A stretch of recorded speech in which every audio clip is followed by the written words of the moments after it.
बहुत समय पहले की बात है। एक छोटे से गांव में राजा वीर सिंह का शासन था। राजा बुद्धिमान और पराक्रमी थे, लेकिन उन्हें एक चिंता हमेशा सताती थी। उनके राज्य का गुप्त तिलिस्मी मोती कई सालों से लापता था। यह कोई साधारण मोती नहीं था।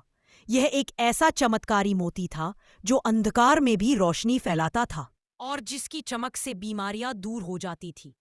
कहा जाता था कि ये मोती समुद्र की रानी ने खुद राजा वीर सिंह के पूर्वजों को भेंट किया था।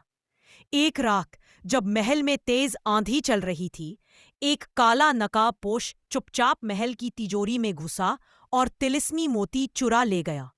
सुबह जब तिजोरी खुली तो सारा राज्य शोक में डूब गया। उस दिन से मोती को ढूंढने के लिए कई सैनिक भेजे गए, लेकिन सब नाकाम लौटे।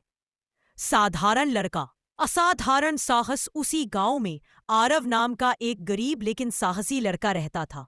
वह कहानियां सुन सुनकर बड़ा हुआ था, खासकर तिलिस्मी मोती की कहानी। एक दिन वह अपनी माँ से बोला, माँ, मैं वो मोती ढूंढ कर लाऊंगा। जादुई रास्ता और 3 परीक्षाएं। आरव जंगल में गया जहां एक बूढ़ा साधु उसे मिला।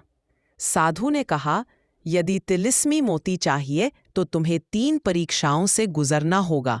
1 भ्रम का जंगल, 2 जल की रानी का दरबार, छाया रक्षक का सामना। 1 भ्रम का जंगल।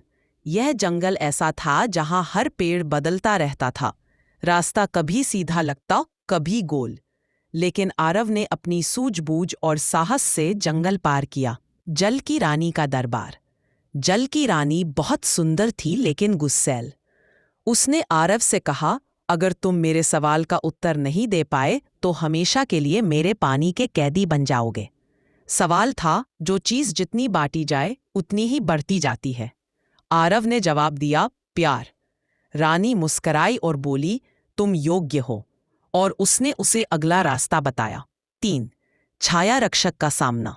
मोती एक गुफा में था जिसकी रक्षा करता था एक छाया रक्षक, एक ऐसा प्राणी जो सिर्फ अंधेरे में दिखता था। आरव ने अपनी समझदारी से पास की मशाल बुझाई और चुपचाप उसकी छाया को पढ़कर उसका भ्रम तोड़ा। गुफा के भीतर एक पत्थर की थाली पर तिलिस्मी मोती रखा था। जैसे ही आरव ने उसे उठाया, गुफा में उजाला फैल गया और सारी गुफा चांदी की तरह चमकने लगी। वह मोती लेकर जब गांव लौटा, राजा वीर सिंह ने उसे राज्य का वीर रक्षक घोषित किया।